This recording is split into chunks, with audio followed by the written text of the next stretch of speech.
Pak Dedi. Oh, Pak Dedi, banjir Pak Dedi. Mana nih Pak Dedi? Oh, bukan Pak Dedi, Pak Gubernur kita, Pak Pramono. Tuh, banjir tuh. Mana ini urusan ini? Banjirop. Panggil Pak Dedi aja lah. Hai hai hai, warga Jakarta kayaknya udah ngap ya.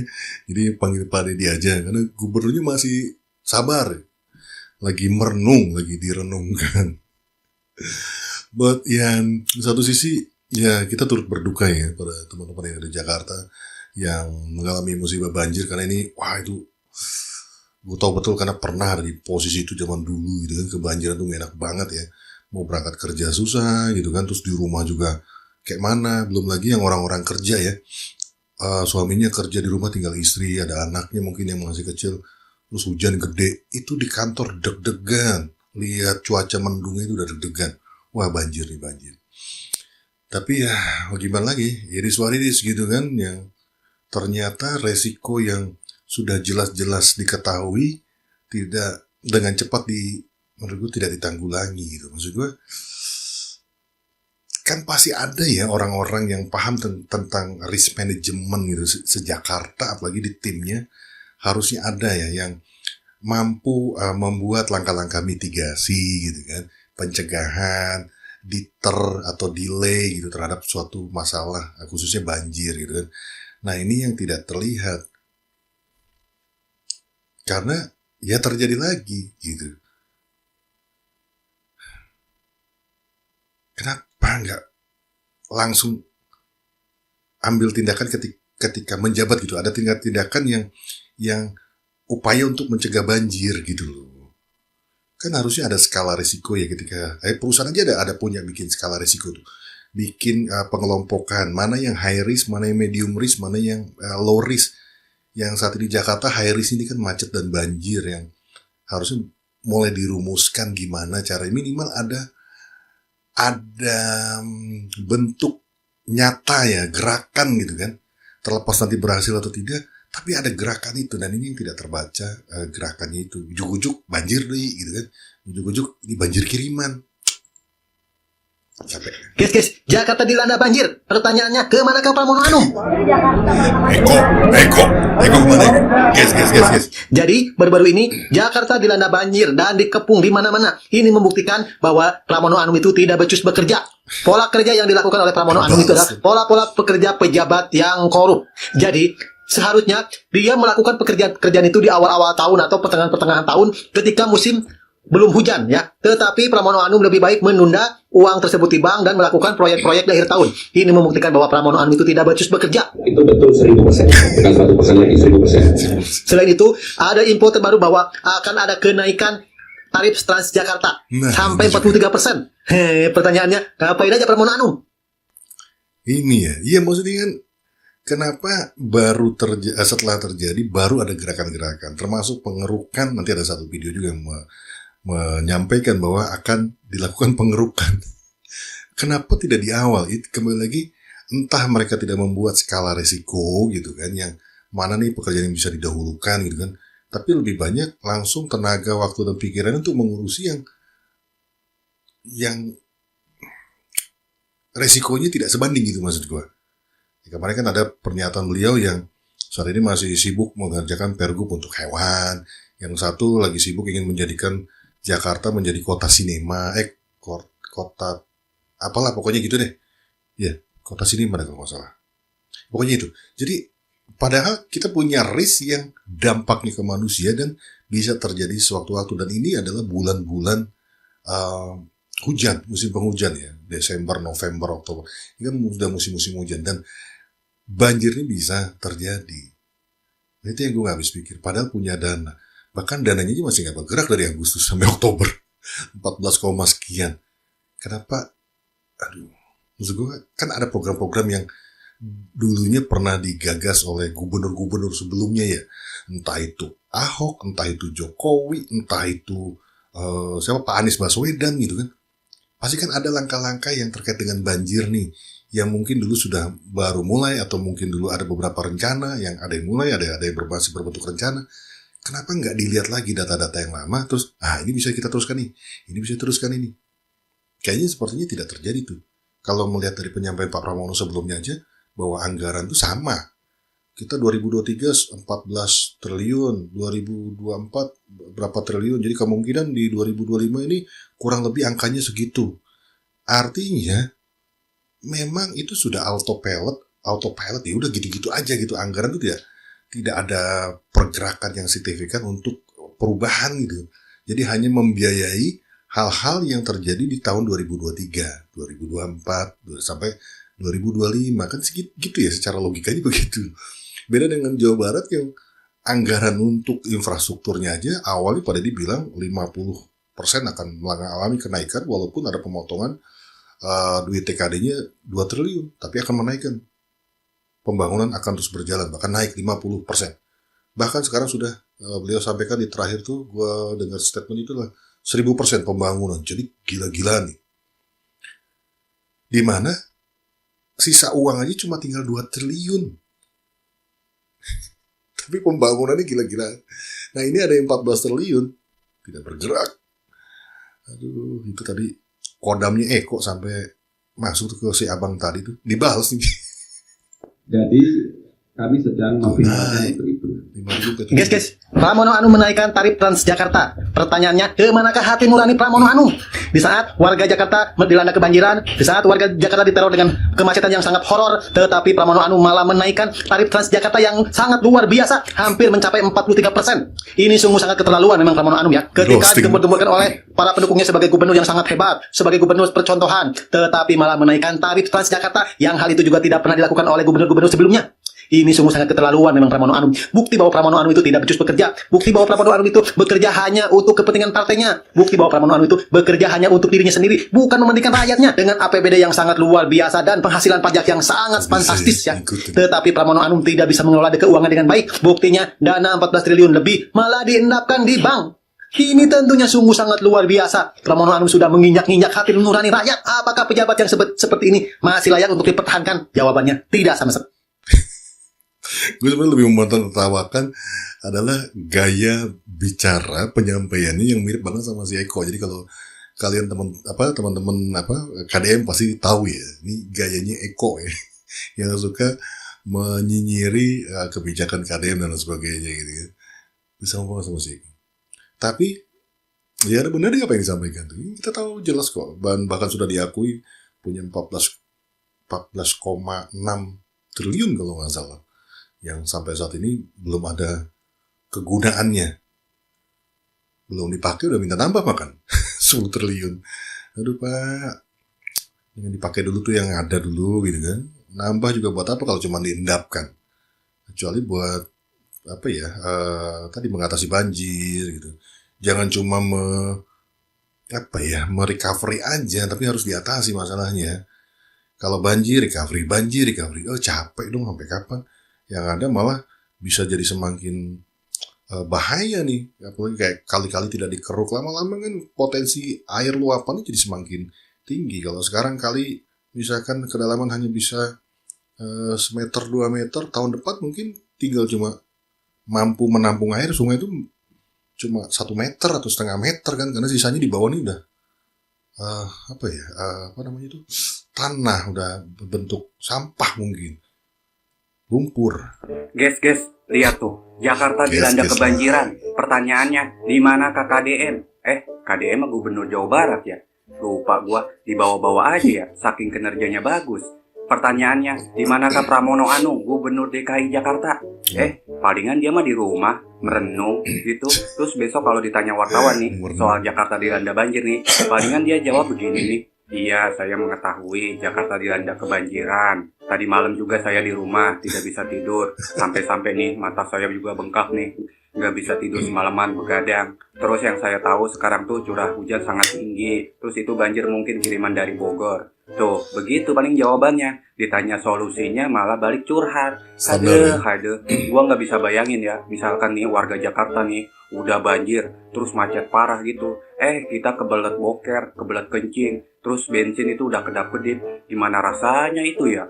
Masa kita berak di dalam mobil? Kan gak lucu juga. Kalau gua nih jadi warga Jakarta, mendingan pindah. Ngapain tuh kita bayar pajak mahal-mahal? Tapi keadaan di Jakarta begitu aja. Kalau musim hujan selalu banjir, terus macet parah, terus punya pemimpin juga ditanya solusinya malah balik curhat. Aduh, kasihan banget Mono warga lu no. Bayar pajak mahal-mahal tapi keadaannya begitu belangsak Mono. Si Eko kemana ini ya pertanyaannya ya? Jakarta dilanda banjir. Rumahnya dilanda kebanjiran juga kagak ya si Eko tuh? Aduh, gedak banget gua ngeliat lo. Kayaknya Eko kebanjiran, kayak nggak konten. Lu kalau mau nyerang DKI kan nggak mungkin kayaknya dia. Ya tapi itulah kondisinya, diakui atau tidak, kenyataannya seperti itu. Dan alasan-alasan yang digunakan ya klise, kembali lagi alasan ini banjir kiriman, banjir rob, curah hujan tinggi gitu kan. Tapi kembali lagi kalau orang-orang terbiasa apalagi di pemerintahan, itu ada namanya risk management gitu kan ya. Ada resiko yang jelas-jelas di depan mata. Kalau memang tidak mampu membuat solusi sendiri, minimal memanggil para tenaga ahli atau memanggil teman-teman dari kalau di Jawa Barat ini kan kadang sering banget ya panggil ITB gitu kan, yang orang-orang yang orang-orang yang dipanggil itu memang memiliki kompetensi melakukan asesmen, melakukan penilaian yang bisa juga memberikan rekomendasi. Jadi nggak salah, independen gitu loh. Jadi nanti keputusannya hasil kajian. Itu lebih aman buat Pak Pramono gitu kan. Ya panggil aja gitu kan. Apa langkah-langkahnya? Lalu langkah-langkah yang yang jadi rekomendasi itu dieksekusi dan diperlihatkan ke masyarakat. Seperti Pak Deddy kan dikontenkan. Jadi masyarakat tahu ada nih pergerakan, ada eksekusinya. Terlepas nanti hasilnya berapa persen, tapi minimal udah diinisiasi. Dan mungkin tidak bisa selesai dalam waktu setahun, tapi nanti tahun depan disempurnakan lagi. Jadi lama-lama ancaman terkait banjir ini minimal bisa berkurang gitu. Tapi lucu nih, berapa orang? 3 orang nih. Kemasukan kodamnya si Eko dong. Udah parah. Saya tahu kapan akan hujan deras, kapan akan ada rob, kapan kemudian sungai-sungainya perlu digali. Gila, tiba-tiba punya kemampuan dong nih orang. Kapan datangnya hujan, kapan datangnya rob. Gubernur Jakarta Pramono Anung mengaku memiliki kemampuan. Weh, gimana maksudnya ini?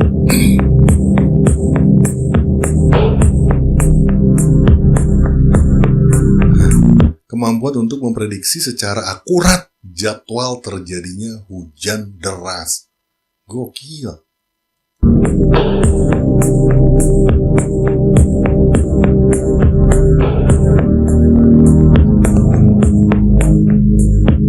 Jadi di Jakarta, apa yang menjadi data BMKG terus terang day by day menjadi santapan kita sehari-hari. Dan saya tahu kapan akan hujan deras, kapan akan ada rob, kapan kemudian sungai-sungainya perlu digali. Karena memang seperti yang sudah saya katakan, banjir di Jakarta itu ada 3, kiriman, lokal maupun rob. Nah, alhamdulillah dalam musim-musim ini rata-rata kita bisa menangani, termasuk hari ini tidak termasuk hal yang perlu mendapatkan perhatian secara khusus karena curah hujannya tidak di atas 200. Begitu curah hujan di atas 200, apalagi kemudian ditambah dengan banjir kiriman dari atas, maka saya selalu menginstruksikan untuk semua pompa dipersiapkan. Aduh, nggak gini loh maksud gue. Kalau cuma sekedar tahu seperti itu, semua orang bisa tuh. Kan dia dapat laporan, dibilang laporan BMKG itu jadi santapannya beliau setiap hari. Aduh, tiba-tiba punya kemampuan untuk bisa mengetahui hujan besar, rob dan sebagainya. Iya, oke, itu bisa. Nah, sekarang sudah tahu, terus apa eksekusinya gitu maksud gue. Kan ditangani, bukan cuma ditungguin. Ini kayak lo, kayak lo lagi nunggu paket gitu kan, udah tahu nih, oh sekarang lagi di sini nih, iya tahu gitu. Tapi kan harus disiapin tuh duit buat bayar. Nggak cuma ditungguin doang. Aduh, ntar begitu Udah paketnya nyampe nggak diakui lagi. Ini banjirnya nyampe sibuk. Wah, banjir tidak bisa dilawan. Sebentar saya merenung dulu. Aduh. Dan kayaknya kalau ya kembali lagi, kita garis bawahi, garis besarkan banjir. Udah, resiko banjir. Ini kan sudah diketahui dari zaman bahula ya. Dan bahkan kalau lihat APBD-nya DKI Jakarta pasti kan jauh lebih besar secara ibu kota Indonesia gitu. Jadi sorotan dunia nih cuy. Kenapa dari sekian banyak orang tidak bisa mengatasi itu? Minimal mengurangi lah gitu loh. Berkurang lah. Kalau memang masa itu akan tetap timbul ya. Karena memang kalau kita bicara resiko, ada beberapa resiko yang tidak bisa dihilangkan. Jadi cuma di-manage aja. Tapi bukan berarti memanage ini lebih kayak ke pasrah gitu. Karena ada beberapa langkah-langkah yang bisa dilakukan. Seperti pengerukan kali, bikin codetan zamannya Ahok, zamannya Pak Anies. Kalau nggak salah masih ada pengerukan nih kalau nggak salah zamannya Pak Anies ya. Gitu. Jadi ya diterusin lah yang bagus-bagusnya. Aduh, capek deh. Kalau dilihat mata saya, Bu Ika dan sebagainya, kami rata-rata belum ada yang tidur. Karena memang baru pertama kali dalam kepemimpinan saya selama 4 bulan ini, inilah banjir yang terjadi bersamaan. Dan untuk itu saya meminta kepada Ibu Ika sebagai Kepala Dinas, ini panjangnya 5,3 km yang akan kita keruk, kita gali. Nanti volumenya biar disampaikan oleh Bu Ika detailnya, tetapi intinya kemarin kemana aja Pak? Kenapa sekarang baru mau dikeruk? Adalah saya sudah memutuskan untuk penanganan pengerukan di pinggir-pinggir Jakarta ini segera dilakukan karena ini menjadi prioritas utama. Sekaligus dalam kesempatan ini saya ingin menyampaikan, kalau dilihat mata saya, Bu Ika dan sebagainya, kami rata-rata belum ada yang tidur. Karena memang baru pertama kali dalam kepemimpinan saya selama 4 bulan ini. Gak penting banget menyampaikan kalau dia belum tidur cuy. Jakarta gak butuh tahu Bapak udah tidur apa enggak. Pak kebayang Pak di luar sana yang gak bisa tidur, yang rumahnya kebanjiran mau tidur di mana gitu kan. Ini udah tanggung jawab Bapak mau tidur mau enggak. Ya itulah resiko yang harus ditanggung. Makanya sebelum kejadian hujan, ya buat langkah-langkah gitu loh, langkah-langkah pencegahan. Kalau nggak mampu berpikir sendiri yang tadi gue bilang, ya minimal memanggil orang-orang ahli dalam bidangnya untuk melakukan analisa dan apa nih rekomendasinya buat kami pemerintah DKI Jakarta melakukan perubahan atau memperbaiki. Kan gitu. Nggak tiba-tiba udah kejadian banjir baru mau dikeruk. Yang dikeruk 5 km atau berapa tadi itu kan. Aduh. Inilah banjir yang terjadi bersamaan. Yang pertama adalah banjir kiriman, yang kedua adalah banjir karena curah hujan yang ada di tempat di Jakarta, yang ketiga pas bersamaan rob atau permukaan air lautnya naik. Pasti masyarakat Jakarta banyak yang tidak mengetahui bahwa permukaan air laut Jakarta baru turun jam 10.30 tadi malam. Sehingga baru saat itulah kemudian kita menggunakan pompa yang dimiliki oleh pemerintah Jakarta, kurang lebih 600. Dari 600 pompa itu karena airnya begitu banyak, akhirnya 10 pompa terbakar.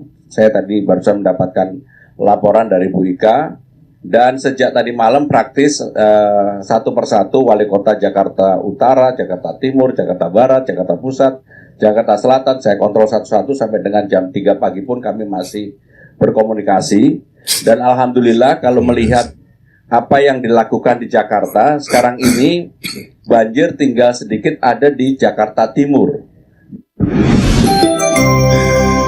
Masih berkomunikasi. Gue pikir turun langsung ke lapangan dari komunikasi aja. Enggak ya, ini kembali lagi ya. Begitu sudah ada banjir, baru prioritas. Maksud gue, ini kan resiko yang sudah muncul dari awal ya. Masalah banjir pasti dibahas tuh pada saat pemilihan. Masa gak jadi program utama? Ya kembali lagi tadi gue bilang, kan ada risk management harusnya. Manajemen resiko. Dan resiko ini udah resiko yang nyata-nyata, banjir macet 2 itu. Kenapa itu tidak dijadikan priority gitu dari awal gitu kan. High risk yang harus segera ditanggulangi. Pengerukan langsung dikerjakan. Ya mungkin bisa buat pelajaran nih gubernur nanti ke depan kalau ada pergantian. Pertama kali habis serah terima jabatan, besok paginya langsung keruk kali deh. Itu yang dibutuhkan masyarakat. Keruk kali dulu. yang bisa mengurangi dampak lah gitu. Kasihan Gubernur Kebanggaan DKI Jakarta, belum tidur loh beliau ini, belum tidur loh Pak Pramono Anung ini. Iya. Salam APBN, ambil positif, buang negatif, tonton videonya sampai habis. Gue bener-bener kasihan banget nih sama Gubernur Kebanggaan DKI Jakarta gitu ya, Bapak Pramono Anung gitu ya. Saking berdedikasinya untuk rakyat DKI Jakarta gitu ya, untuk warga DKI Jakarta dan sekitarnya gitu. Beliau ini sampai tidak tidur loh karena mengurusi banjir. Bahkan beliau sebut dia, Bu Ika dan kawan-kawan tidak tidur. By the way, warga Jakarta, Bu Ika ini sopo? Kadang Pak Pramono ini loh kalau cerita tuh lucu gitu loh, kayak orang guyon gitu loh, kayak teman saya kalau lagi cerita gitu loh. Lu tanya aja sama dia, gue belum tidur, tahu dari mana? Lu tanya sama dia no, kalau kagak percaya gue belum tidur gitu. Sekaligus dalam kesempatan ini saya ingin menyampaikan, kalau dilihat mata saya, Bu Ika dan sebagainya, kami rata-rata belum ada yang tidur. Sekalian saya ingin menyampaikan kalau dilihat-lihat mata saya belum tidur, Pak. Nah itu tuh, penyampaian itu menurut gue sih aneh aja sih. Kayak curhat gitu kan. Pengen memberi kesan bahwa saya ini tidak tidur juga, bekerja untuk rakyat kan gitu kesannya kan. Ya nggak perlu lah Pak. Jadi malu Pak nyampaikan kayak gitu. Menurut gue sih untuk sekelas gubernur nyampaikan kayak gitu nggak penting banget sih. Pak, saya kira Bapak tuh menyampaikan kalau Bapak tuh udah punya tempat untuk ngungsi gitu loh. Bapak udah mengerahkan ada solusi. 5.000 kapal karet gitu untuk membantu menanggulangi banjir atau membantu korban banjir DKI Jakarta gitu ya Pak. Ternyata Bapak mau menyampaikan kalau Bapak ini belum tidur gitu. Bapak, Bu Ika beserta teman-teman lainnya itu belum tidur karena ini pertama kalinya Bapak mengurusi banjir gitu ya Pak ya. Bapak baru nggak tidur paling beberapa malam Pak. Warga Jakarta yang masih banyak yang miskin yang nggak punya rumah bermalam-malam nggak tidur juga nggak ngeluh Pak. Mau cerita ke siapa? Kalau Bapak enak cerita depan kamera, depan wartawan, cerita ke rakyat. Lah, yang rakyat ceritanya ke siapa, Pak? DPR-nya kadang kagak mau dengerin, Pak ngomongin, Bapak ngurusin banjir nggak tidur. Pak, itu yang korban banjir juga kagak tidur, Pak. Lagi gotong-gotongin kasur, Pak. Gotong-gotongin kasur, nih kasur gue mau taruh di mana nih? Kulkas gue gimana nih? Ini kulkas udah kerendam, mesin cuci kerendam nih gimana nih? Ini kasur gue mau dikeringin gimana nih? Gimana nih konsepnya, Pak? Emang Bapak pikir yang nggak tidur cuma Bapak, Bu Ika, dan teman-teman, Pak? Pokoknya Bapak Pramono ini baru pertama kali menanggulangi banjir, ya kan? Baru menjabat 4 bulan gitu, Pak. Tapi, ya, Pak Pramono, Pak. Halo, Bapak. Bapak kan hidup lebih dulu dari saya, Pak. Bapak kan berarti udah di Jakarta lebih dulu juga daripada saya, Pak. Bapak kan tahu kalau permasalahan di Jakarta itu rata-rata cuma 2, banjir sama macet, Pak. Kenapa baru diprioritasinnya sekarang, Pak? Kemarin-kemarin kemana aja, Pak? Kenapa baru mau dikeruk dan dijadikan prioritas utama itu sekarang, Pak? Kemarin-kemarin kemana? 4 bulan kemarin kemana? Wacana doang, Pak. Enggak digeruk-geruk itu, Pak. Wacana doang digeruk gitu. Giliran udah banjir begini baru mau digeruk gitu, Pak. Bagaimana sih, Pak? Terus katanya Gubernur DKI Jakarta Bapak Pramono Anung gitu ya, ini tuh terjadi tuh secara bersamaan gitu. Jadi ada banjir kiriman, terus curah air hujannya juga deras dan bibit airnya juga banyak gitu ya. Terus air permukaannya juga naik gitu. Jadi semuanya bersamaan brak gitu ya, kayak permasalahan hidup rakyat gitu ya, say. Padahal dulu ya Pak, ini saya bukan bermaksud membandingkan ya Pak, tapi saya ngomongin kenyataan aja dulu gitu ya. Daerah-daerah yang biasanya banjir itu tiba-tiba nggak banjir lagi Pak waktu kepemimpinannya Bapak Ahok gitu ya Pak. Ya ini saya bukan ngebanding-bandingin loh Pak, ini memang ada di berita-berita dan memang nyata gitu di kalangan masyarakat gitu. Ya saya berharap Pak Pramono ini kan baru ya menjabatnya ya, baru 4 bulan ya. Tapi semoga untuk kedepannya Bapak bisa lebih baik daripada Pak Ahok tentunya. Tapi sekali lagi seharusnya jangan hanya menyalahkan pemerintah, apalagi jangan hanya menyalahkan gubernur. Ini Pak Pramono pasti setuju sama saya nih ya Pak ya. Karena mau bagaimanapun gitu ya, kita sebagai rakyat itu juga punya responsibility gitu. Kita juga punya tanggung jawab. Jangan membuang sampah sembarangan, jangan membuang limbah sembarangan, jangan menyebabkan banjir dan segala macam, bangun-bangunan ini itu segala macam. Tapi pembangunan paling banyak kan pembangunan dari pemerintah ya Pak. Maaf keceplosan Pak, maksud saya pembangunan untuk pemerintahan itu, tapi kan untuk rakyat ya Pak ya. Walaupun kadang subsidinya pembangunannya suka salah sasaran gitu, suka kurang tepat sasaran gitu ya Pak. Tapi nggak apa-apa, itu kan upaya pemerintah dalam membangun infrastruktur ya kan. Kan dari rakyat untuk rakyat Pak, walaupun kadang rakyat juga bingung buat rakyat yang mana. Iya. Aduh, sedikit banyak gua setuju sih dengan penyampaian. Jadi kesel juga ya, walaupun kita tidak tinggal di sana kan. Tapi beberapa kegiatan kita tuh kan memang ada di Jakarta ya. Mau lihat Jakarta kayak gitu, ketika banjir harus lumpuh, harus tidak bergerak gitu kan, susah kemana-mana. Itu kan bikin kesel juga ya. Dan belum lagi yang benar-benar terdampak yang nggak bisa tidur tuh, mikir nggak bisa kerja, nggak bisa berangkat kerja, barang-barang mungkin hanyut, hilang, rusak, mikirin lagi harus beli lagi. Jadi ya ini seperti ini ya. Ya itulah kenyataannya seperti di Jakarta. Termenung dia.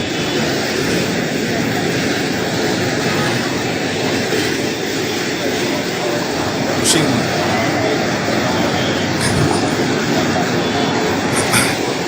Angle-nya sih pas.